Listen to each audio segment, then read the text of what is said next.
Good morning, students. Today we are going to discuss a few more topic from the chapter 4, which is motion in a plane.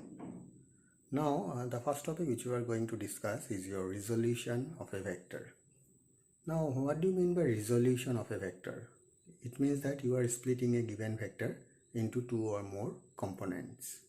So, let me read out what we have written. The process of splitting of a vector into two or more vectors in different directions in such a way that their combined effect is same as that of given vector is known as resolution of vector. I think I have understood. The process of splitting of a given vector, or you can say the process of splitting of a vector into two or more vectors in different direction in such a way that their combined effect is same as that of the given vector is known as resolution of vector. Now you see, it becomes more clear if we explain from this part. You do have an R vector and you have to split R vector into its component. Or you can say you do have an R vector and you have to split R vector in terms of A vector and B vector. So what we'll do, we'll draw a line which is parallel to R vector, and we'll join other two sides of the triangle, of which R vector is the hypotenuse, or you can say R vector is a particular side of a triangle, not the hypotenuse, particular sides of a triangle, and you have to draw vector parallel to A vector and B vector in such a way such that you will get a triangle. Now A vector parallel, you are drawing M A vector. M is your scalar.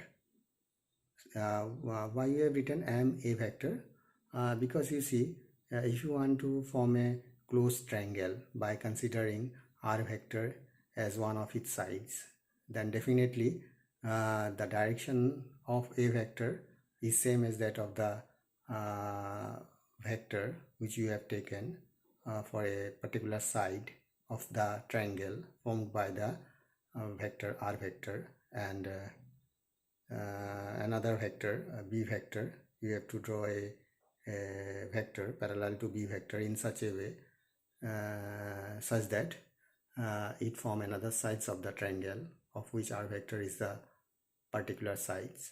Then definitely the other two sides magnitude may not be same as that of A vector and B vector. It may be more or less.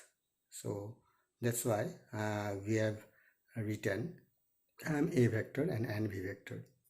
Basically M and N are scalar.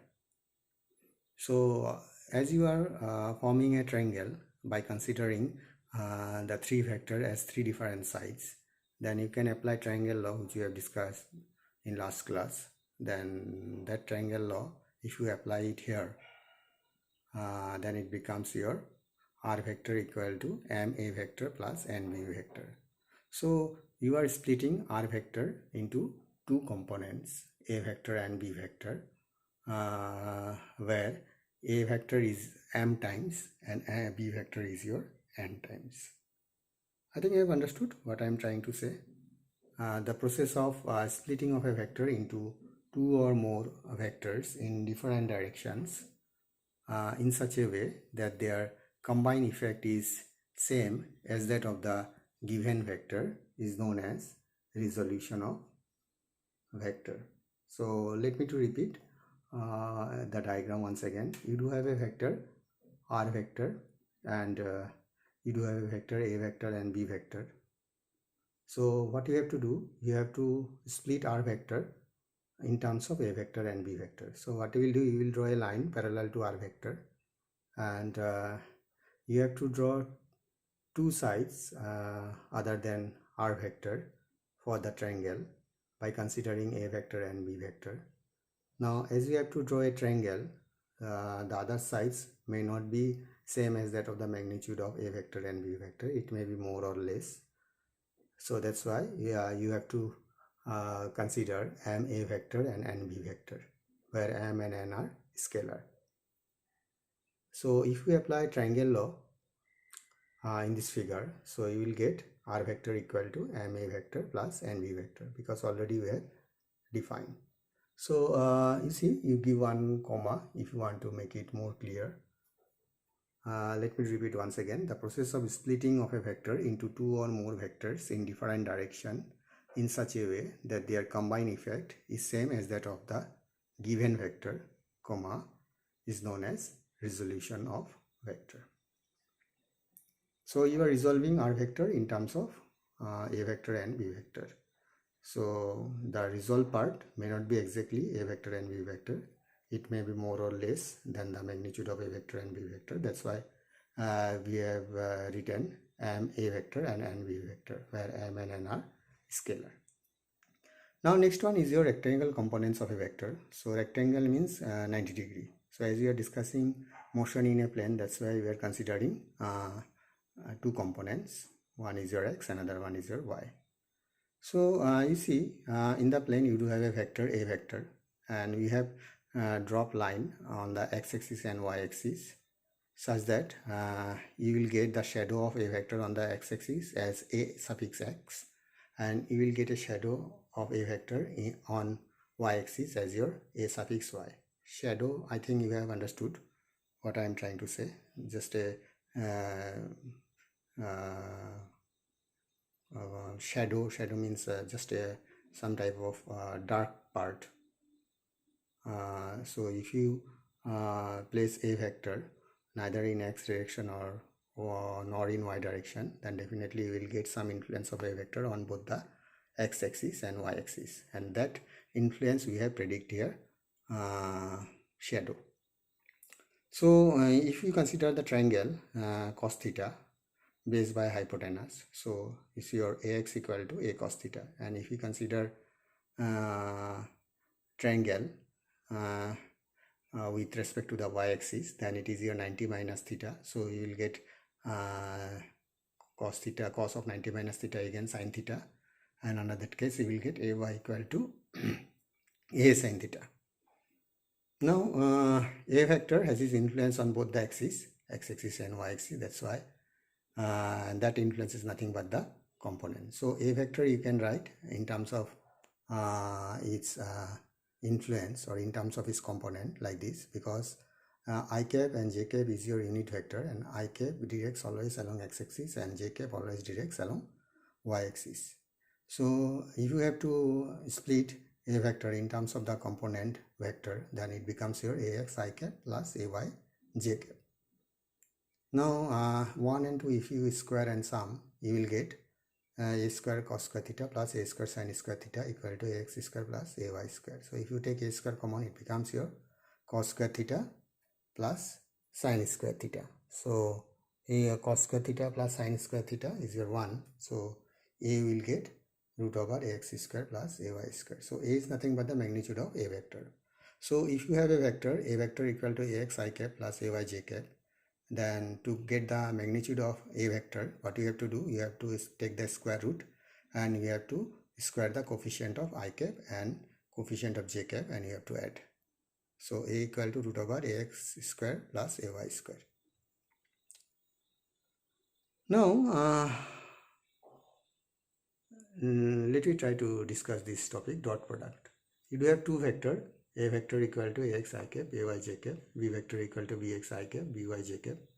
So if you take the dot product, A vector dot B vector, AX I cap plus AY j cap dot BX I cap plus BY j cap. So this is nothing but the multiplication, simple multiplication.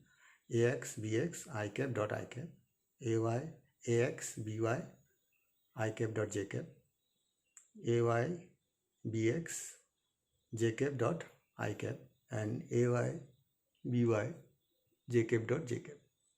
Now in dot product, if two vectors A vector and B vector are at an angle theta, then dot product is nothing but the magnitude of A vector, magnitude of B vector, and cosine of the angle between the two.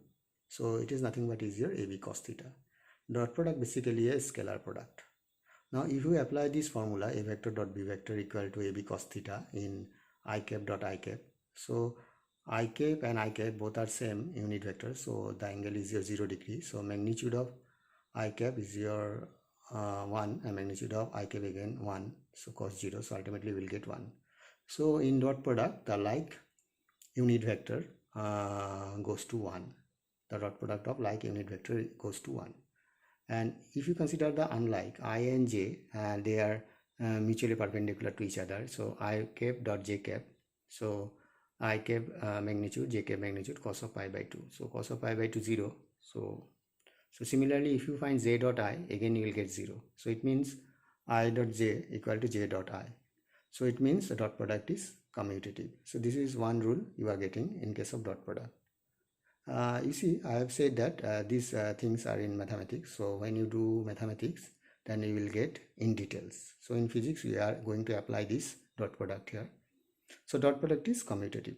So if you apply this in 1, so what happened basically, ax, bx, I dot I is your 1, ay, ax, by, I dot j is your 0, j dot I is also 0, j equal to 1. So ultimately we will get a vector dot b vector equal to ax bx plus ay by. So dot product basically a scalar product. Now next what you are trying to define, that is your cross product. Now you do have two vector, a vector and b vector at an angle theta. So if you have to define cross product, then we have to use this notation, magnitude of a vector, magnitude of b vector, sine of the angle between the two, and the unit vector n cap that define the direction of a vector cross b vector. Now always remember that if a vector and b vector are in plane, then a vector cross b vector gives you a vector which is perpendicular to the plane. So a cross b, a vector cross b vector is perpendicular to the plane containing a vector and b vector. So a vector cross b vector, take the magnitude of a vector, take the magnitude of b vector, and sine theta and n cap.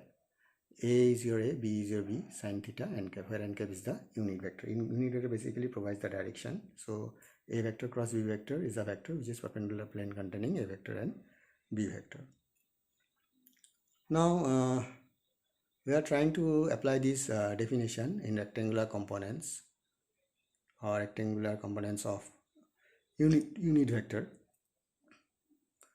So I cap, j cap and k cap, x axis, y axis, z axis. So if we have to define I cross j, so what you will get in place of I cap, magnitude j cap, and sine of pi by 2 n cap. So 1 1 1 n cap. So n cap is a vector perpendicular plane containing I and j. So perpendicular plane containing I and j, you do have a vector k cap. So you can get I cross j equal to k cap. More we will discuss because there are many things in cross product. We will discuss few in our coming class. Now you see a vector cross b vector. If you have to define a vector cross b vector, you have to use screw rule. So if you use screw rule or cork rule, what happen? If we move from A to B, what will happen? The cork will come out, is not it? So the direction of coming out of the cork is nothing but the direction of the cross product of a vector and b vector. Now if you consider this figure again, b vector and a vector at an angle theta, if I have to define b vector cross a vector, so b vector cross a vector, here you will see the cork will tighten and it goes down, or the screw will tighten and it goes down. It means b vector cross a vector is in downwards direction, and a vector cross b vector is your upward direction. So a vector cross b vector, it means the cork is going to open, and b vector cross a vector means the cork is going to tight, or you can say the screw is going to tight and the screw is coming out, loosen the screw if you consider a cross b. So you see a cross b, a vector cross b vector, basically two vector which are in opposite direction. So you can say that a b vector cross a vector equal to minus of a vector cross b vector. So more we'll discuss in our next class. because you do need one more class to define the cross product. So please go through these topics and try to find out your doubt. These are very helpful and probably will get in mathematics. Otherwise, if you don't have mathematics, this portion is sufficient related with the physics.